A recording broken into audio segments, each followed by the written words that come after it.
This episode of the Maths Factor is all about Fibonacci and his magical sequence. We will not only explore the sequence itself, but we'll see how this is mirrored in nature, in art, in the human body, as well as architecture. It's going to be a fascinating journey that will show you that mathematics is much more than formula and textbooks. So keep watching.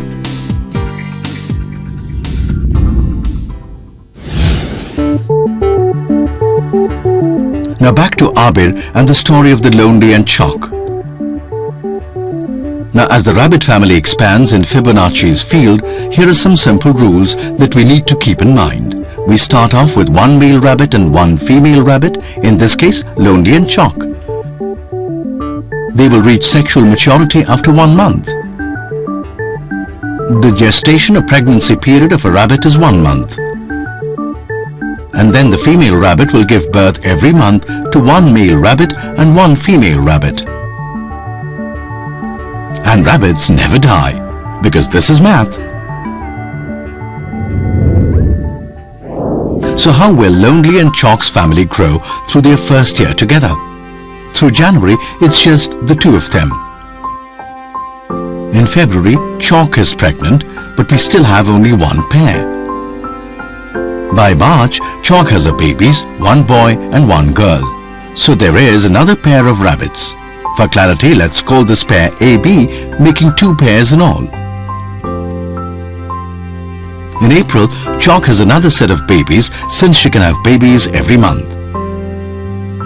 Now, let's call them CD this time. And AB have reached sexual maturity and are expecting. So we have 3 pairs in all. By May, Chalk and Lonely have still another set of babies, EF this time. AB has a set of babies, GH, and CD have reached sexual maturity and are expecting. So how many pairs? Quite right, 5 in all.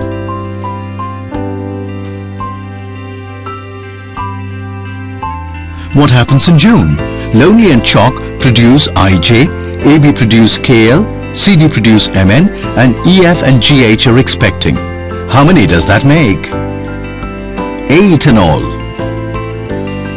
And it goes on like this. July will see 13 pairs, August 21, and on till the rabbits overpopulate poor old Fibonacci's field. Abir is quite delighted with these ever-expanding rabbit. Let's leave him for a bit and move on to the actual numbers of rabbits.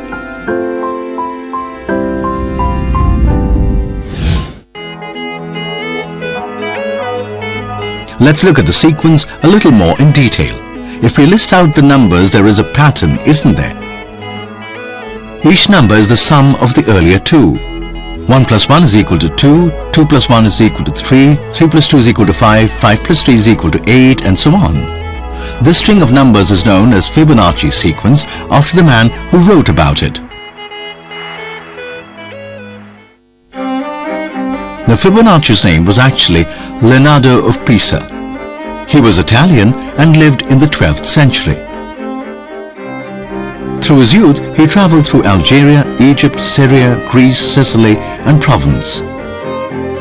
Through this time, he had the opportunity to study under several mathematicians and was exposed to the Hindu-Arabic numeral system. He returned to Pisa in 1200, where he wrote his famous book Liber Abici, which means the Book of Calculations. Curiously, much of this book centered on introducing the Latin-speaking world to the Hindu-Arabic place-valued decimal system. In the last part of the book, which explored a series of interesting problems, Fibonacci studied the expanding rabbit brood that we looked at the beginning of the episode and worked out the famous sequence, which is what he is best known for today. It is interesting to note that Fibonacci lived in the days before printing, so his books were handwritten, and the only way to have a copy of one of his books was to have another handwritten copy made.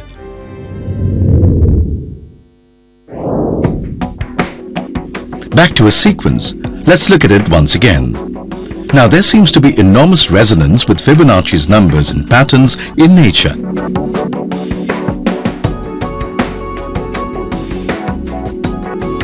Let's start off by exploring how Fibonacci sequence in its basic form is found in nature.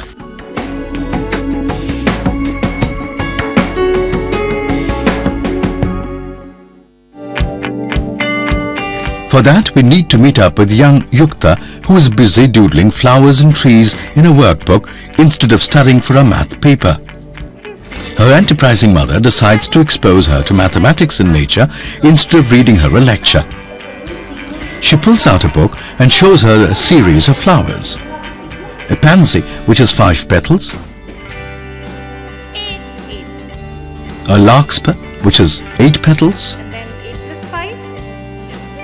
A daisy with 13 petals, and an aster which is 21. So what's common to all these flowers? Well, they're all numbers of the Fibonacci sequence. Now that Yukta is all fired up, her mother takes her to examine a tree next. If we look carefully at how a tree branches, we can see the sequence at work again. Let's see how that works.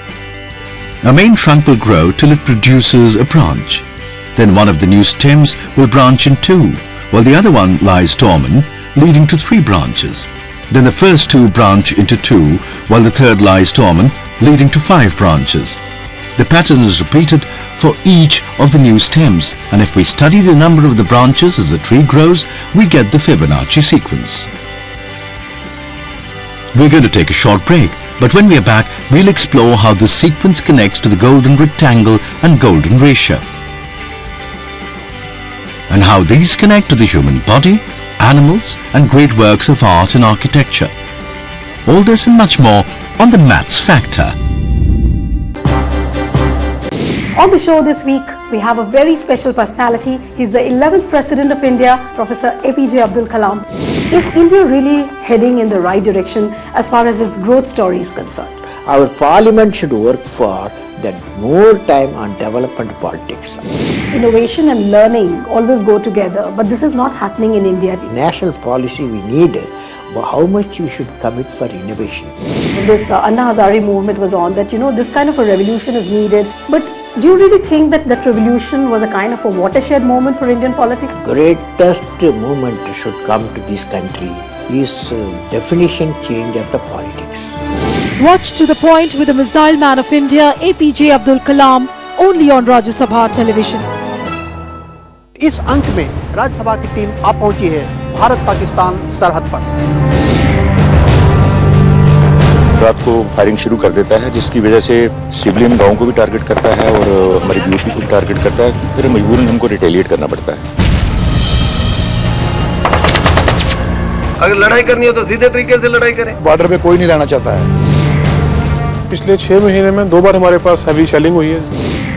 क्या है भारतीय विदेश नीति की सबसे बड़ी चुनौती?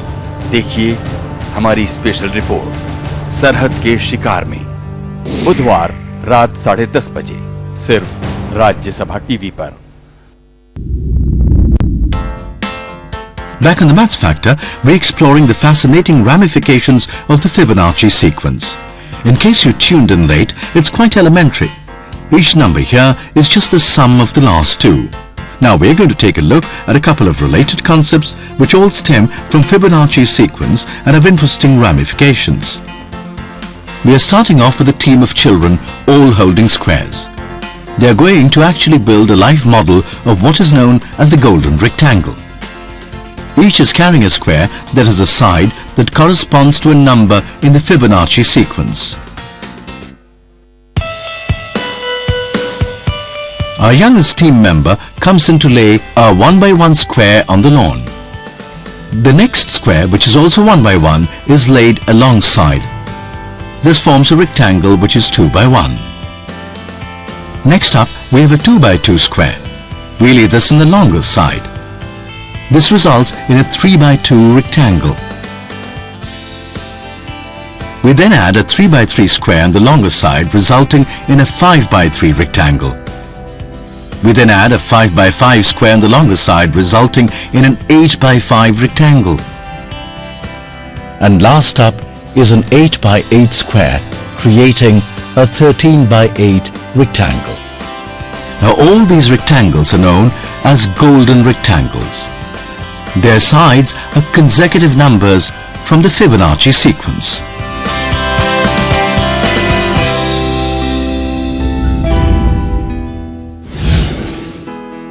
Now this golden rectangle is said to be one of the most visually satisfying of all geometric forms. We're going to see how this translates in both art and architecture. But first, I want to introduce you to the idea of Phi, or Mr. Phi, as we'd like to call him. He wonders how best to tell you the story of the ratio named after him. He pulls out his magic wand and first lines up the numbers of the Fibonacci sequence all over again. He then starts working out the ratio of consecutive numbers in the sequence. Doesn't look particularly magical, does it? But as he works his way down, the ratio will slowly approach a number that is close to 1.618033 and so on, which is called the golden ratio of Phi. Now the thing to remember about Phi is that it is really long. In fact, it is endlessly long. Numbers like this which don't end are called irrational numbers. Now if Mr. Phi is trying to be more high-tech and accurate, this is how he would have defined himself. But he doesn't want to confuse you, so he's happy to put it aside for the moment. Now Mr. Phi is not just a cool endless number, but recurs in all kinds of interesting places.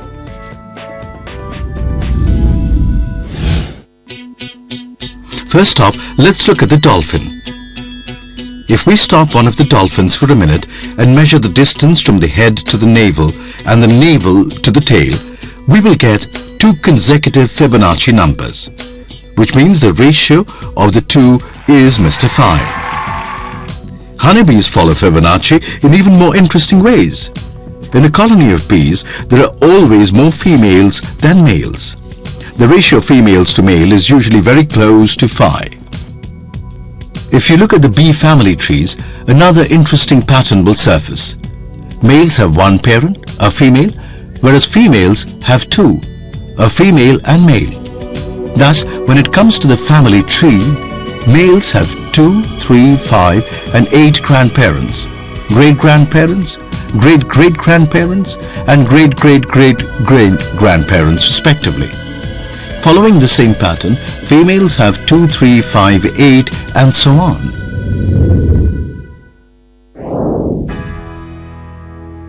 Now, there's a fair amount of Fibonacci in our body. A person who explored this is the famous Renaissance painter Leonardo Da Vinci. You know about his art, but did you know that Leonardo was quite a mathematician also?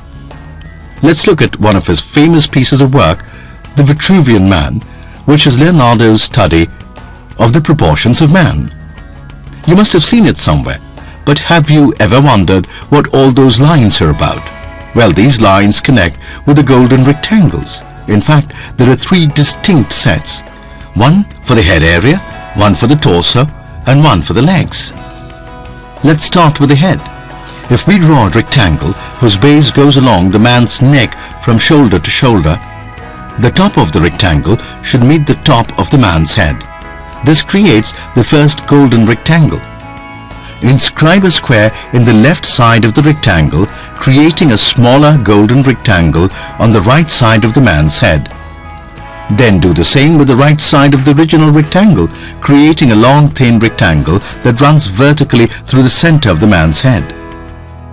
Did you note that the rectangles intersect with the focal points of the head, the eyes? Now for the second set of rectangles. There's a rectangle which runs from elbow to elbow and from neck to waist. This creates a golden rectangle. For the third set, draw a rectangle whose lower 2 vertices are at the places where the man's outermost toes touch the outlying circle. The rectangle should extend vertically to the man's waist. This creates yet another golden rectangle. The proportions of the Vitruvian Man are believed to be ideal proportions for the human figure. Let's move to the Mona Lisa, arguably the most famous painting in the world. Considered to be Leonardo's magnum opus, it depicts a woman whose gaze meets the viewers with an expression often described as enigmatic. Now this painting also seems to be inundated with golden rectangles. It looks like Leonardo has almost purposefully tried to incorporate mathematics into his art.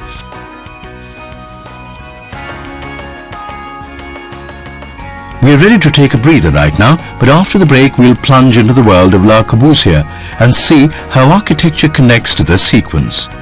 And we'll link up with some pineapples and sunflowers too. Sounds fascinating, right? So keep watching the Maths Factor. इस अंक में राज्यसभा की team आ पहुंची है भारत पाकिस्तान सरहद पर। रात को फायरिंग शुरू कर देता है, जिसकी वजह से सिविलियन गांव को भी टारगेट करता है और हमारी बीओपी को भी टारगेट करता है। फिर मजबूरन हमको रिटेलिएट करना पड़ता है।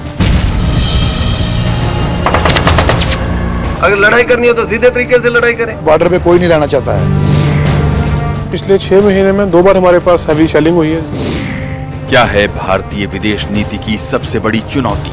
देखिए हमारी स्पेशल रिपोर्ट सरहद के शिकार में, बुधवार रात 10:30 बजे सिर्फ राज्यसभा टीवी पर।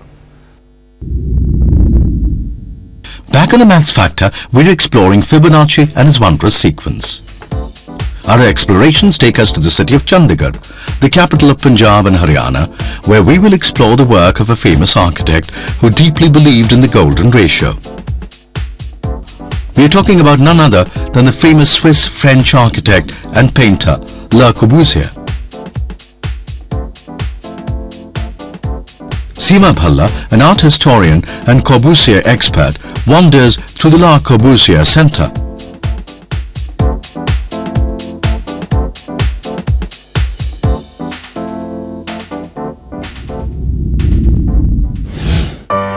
Born as Charles-Edouard Jeanneret Gris, Le Corbusier chiefly built with steel and reinforced concrete and worked with the elemental geometric forms. He was called into India to plan the city of Chandigarh, the new capital for the states of Punjab and Haryana. Corbusier was fascinated with the idea of the golden ratio. He developed Le Module, the figure of a man based on golden ratios. His inspiration was Da Vinci's Vitruvian Man. Corbusier believed that this ratio worked beautifully in architecture. Seema now heads out into the city to explore how he applied the modular to many of the government complexes he built in the city. Corbusier is believed to have planned the entire layout of the city based on the modular man. So the head contains the capital complex, the heart is the commercial center, and the arms have the academic and leisure facilities. Many of the key structures in the city also reflected this ratio. Like at the High Court, where the golden ratio is reflected in the marvelous main structure along the pillars and the windows. Similarly, the golden ratio can be in every window section of the Secretariat. Incorporated in this scenario is the famous hand of the modular man. Corbusier's rationale for bringing in this proportion in his architecture was his belief that human life was comforted by mathematics. Corbusier hoped that his system would one day be used to standardize all aspects of construction throughout Europe and possibly worldwide. He had patented the concept and was looking forward to huge financial reward. If we travel further afield and further back in time to, say, Greece, we can see this ratio in much of the classical architecture in this country. Take the famous Parthenon in Athens. If we work out the lines of the Parthenon, we come up with a whole series of golden rectangles. Many other classical monuments like the Acropolis of the Chartres Cathedral echo these proportions.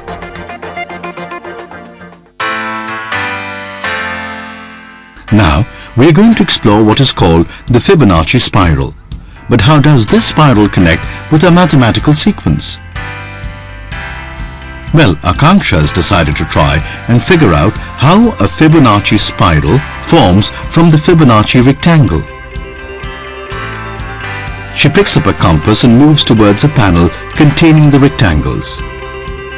First, she sets the compass to the length of the first and second square, places it at the center of both squares and draws a semicircle like this. She then adjusts the compass to its length in the side of the second square and draws up an arc like this.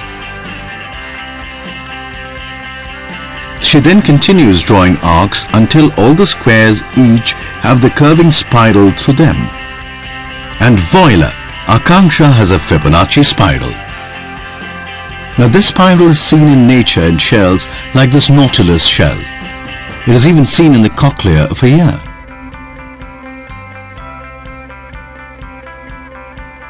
Now Akanksha is curious to see if she can actually find the Fibonacci spiral in nature. She picks a pineapple to study and carefully studies it. When you look carefully, the rows spiral out in 3 directions. She then counts the rows in 2 of the directions. She marks each row with a pin. This can take a while because every pineapple is not perfect, but if you're careful, you can do it. She finds that the number of rows in one direction is 8.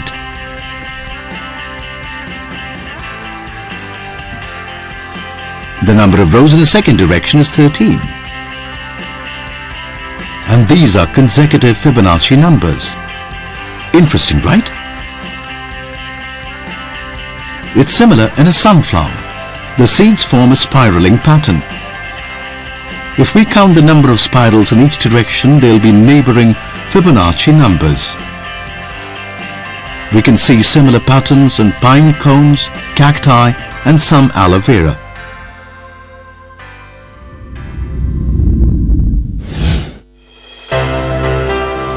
It's been quite a whirl, our journey through the magic of Fibonacci. We have seen animals and plants, art and architecture, human bodies and honeybees. We could keep going on, exploring golden triangles, pentagrams. The list keeps going up. But we'll save that for another day, for another episode of the Maths Factor. Keep watching to catch more fantastic mathematical connections that make our world so magical.